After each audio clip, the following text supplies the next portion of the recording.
Mr. Derek, full power to the engines. Try to make sure she doesn't explode.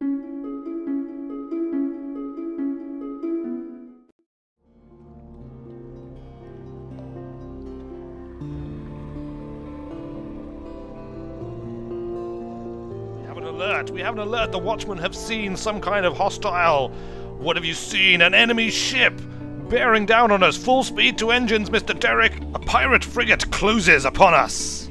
Whilst I'm sure they'd be more than a match for the Chipping Norton in firepower, clearly we have the edge on speed. Sound the all clear, boys. Well evaded. And now Quaker's Haven lies ahead.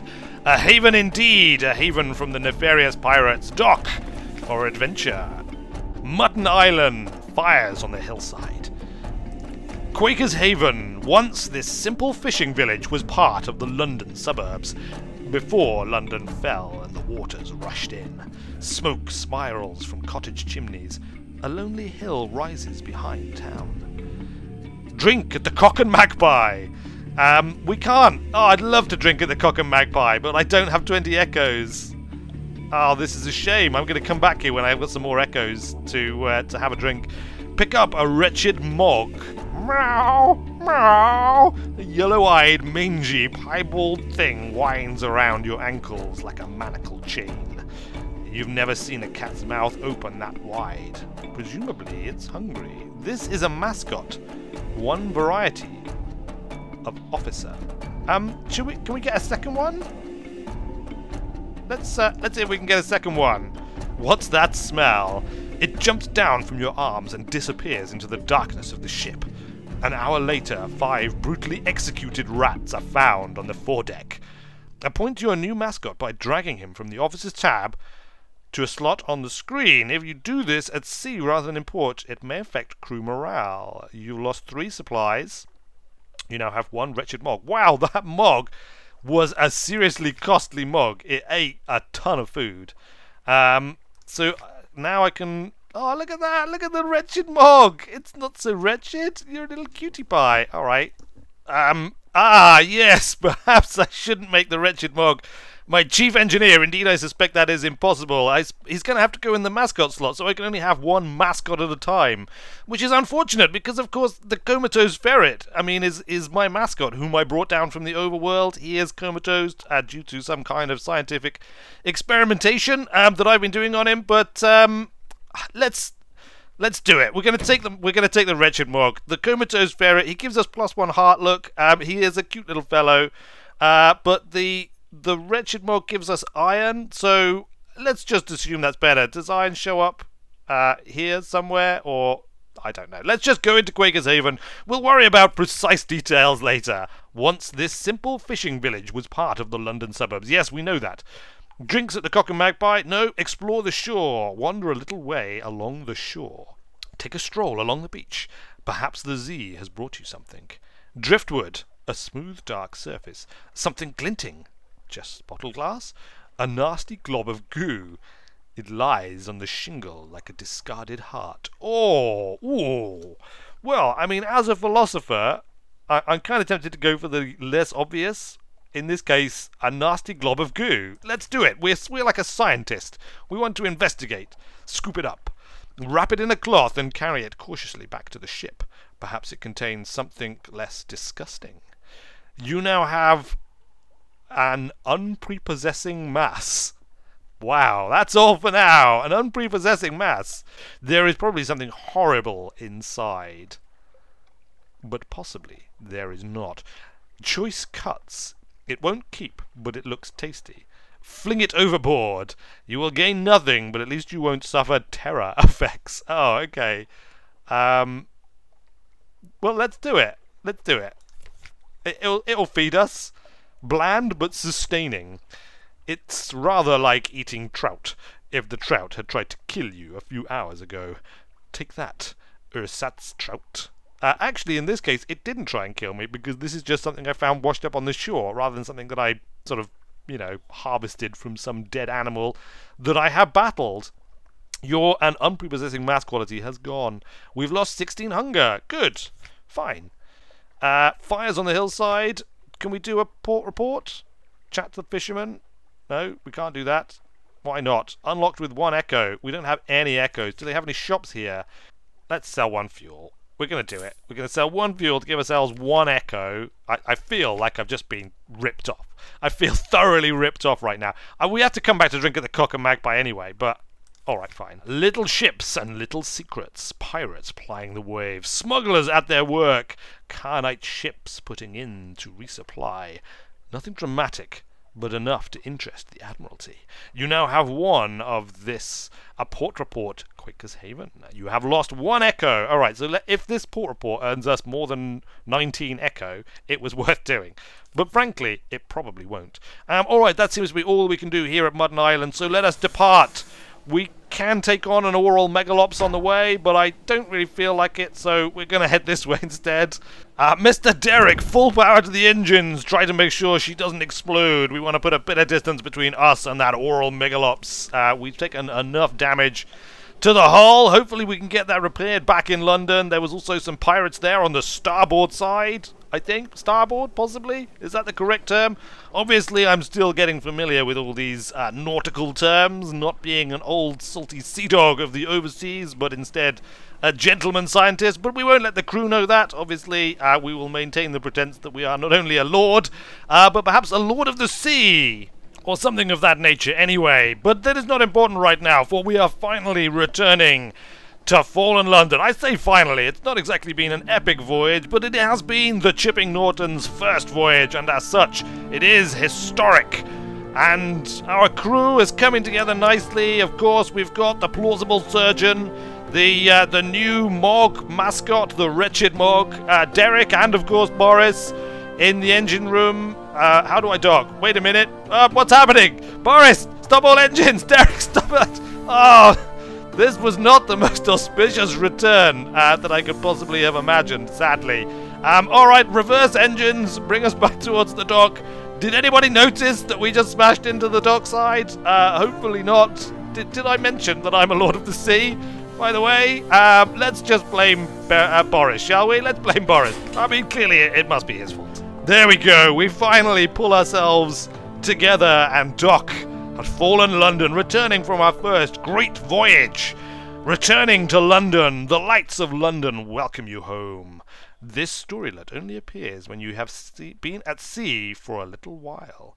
Collect messages from the harbour master. All the clatter and song of the dockside. It soothes the soul. Are there messages for you? I don't know. Are there? Let's see. That's all for now. You have 1 of this, another day, a free evening. Something has changed in the Neath. Someone wants to sign on. Ooh, someone wants to sign on? The Merchant Venturer. An urchin tugs your sleeve. Wow, that sounds interesting. Should we get him to sign on? Let's have a chat. Speak to the Merchant Venturer. I have a need of a reliable agent. Failing that, an inventive one. Here are my requirements. An opportunity for profit. He has very specific needs, but he'll pay much better than market rates, and he won't ask how you came by these things. The venturer has a request. Speak to him further, or check your journal. And occurrence. Your objective, the venturer's venture, quality is now 1. A dream and a scheme. Approved romantic literature. This what he wants? The venturer's desires. I will need your help. If he has made 2 requests, you can fulfill either one. He's made 3 requests.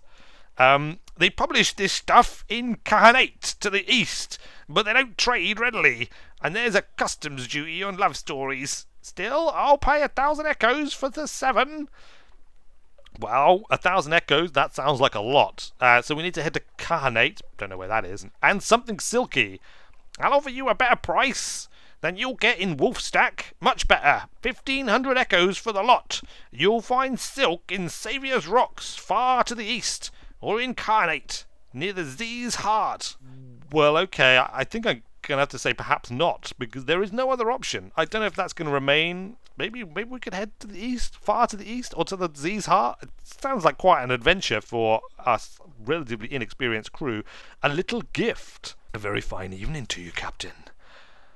My, what you might call mentor, is very fond of adventurous Zee Captains.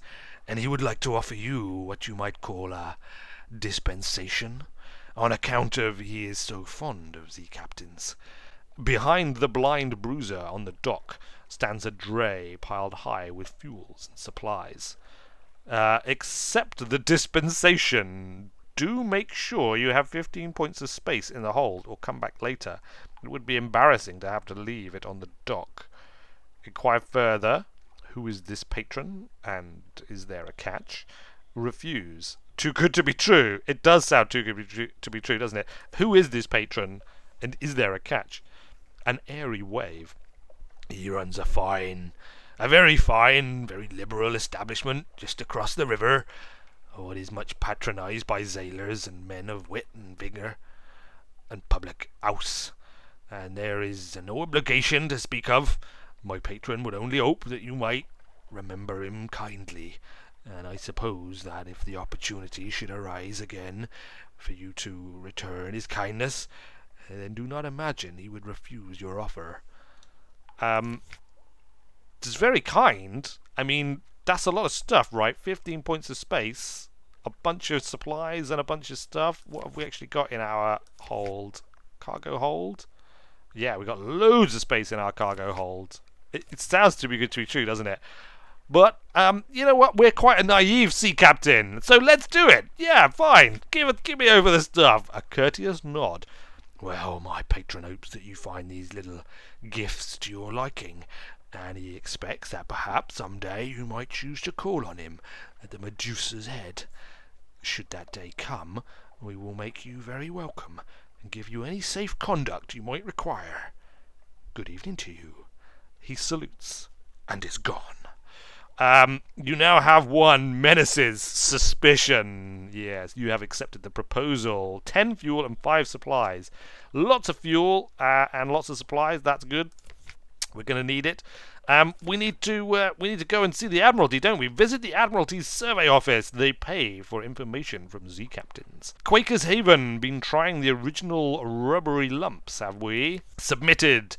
Next up is Station 1. Excuse me, just let me call a colleague in. Omitted. This is my colleague, Mr. Villiers, of the Ministry of Public Decency. Mr. Villiers is... This good captain's report is here. If you would care to... Yes? The fire is already lit. Let us... There we go. Now only ashes remain, and it might have caused such a lot of trouble. Thank you, Captain. We appreciate your discretion. Here is your payment. You need not trouble yourself further in this affair. Did you just burn my port report? I went to great lengths to get that. It was full of important scientific observations and discoveries. Do you realize that I am a lord? A lord of the sea? 150 echoes? Alright, fine. You know what? Do whatever you want with the port report. What strangeness there must be going on at Station 3, eh? What strange happenings. Perhaps we should return there in the future. Anyway, Abbey Rock. We categorize it as a military installation, you know, although that has occasioned some quite vigorous debate.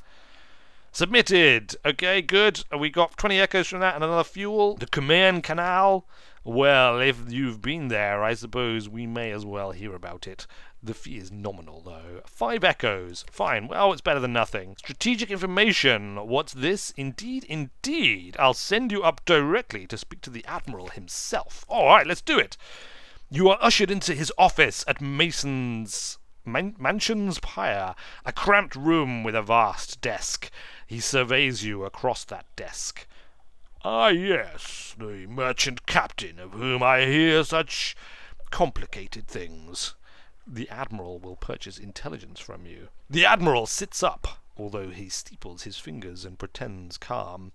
Invisible eyes. He's hard to read with those glasses, but he reads the summary intently. Satisfactory, he says at last. Eminently satisfactory, actually. Good work. Take this for your trouble. The clerk will see you paid. Excellent. Well, this has all gone rather well. Clearly the Admiralty office is thoroughly impressed with Lord Wilberforce Weird, the Sea Lord and scientist. But for now, let's head back to the streets of London. The foggy streets of London, and perhaps we will find a watering hole, gather together the officers And, of course, the mascots, perhaps even Boris and Derek and some of the other crew who have remained studiously unnamed, where we can discuss the various adventures that we have been on, the oral megalopses we have defeated and dissected and even tasted, the various locations, the run-ins with pirates, the new contacts we've made here in London itself in the Admiralty's office, and indeed in the underworld within an underworld, as the case may be. But is this just the beginning of our great adventure? We're firing the main engines, cocktails, carrying the Wizard X and the WizScan Ultra P off into orbit. And to separate the shroud, which has exploded away from the main spacecraft, Lena Kerman stays outside just in case she is needed to perform a rescue or anything of that nature as Gambi